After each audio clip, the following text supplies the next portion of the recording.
Pembelajaran tatap muka di Kabupaten Tabanan dimulai sejak Jumat 1 Oktober, tetapi dilaksanakan secara terbatas. SMP Negeri 1 Tabanan contohnya, pihak sekolah menerapkan pembagian berdasarkan nomor absen, ganjil, dan genap.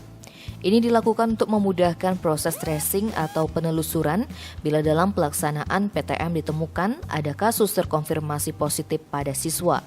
Kepala SMP Negeri 1 Tabanan Iwayan Widarse menerangkan, ketika nomor ganjil mengikuti PTM di sekolah, nomor genap akan mengikuti pembelajaran jarak jauh dari rumah dengan jadwal mata pelajaran yang berbeda. Karena tidak mungkin satu guru menerapkan PTM dan PJJ sekaligus. Kemudian mulai minggu depan, PTM akan dilaksanakan sesuai jadwal yang telah ditetapkan di internal sekolah.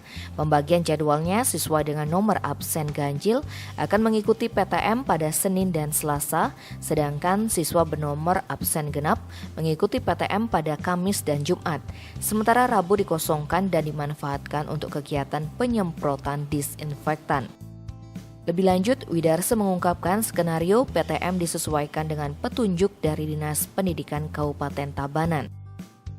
Tim Bali Express melaporkan.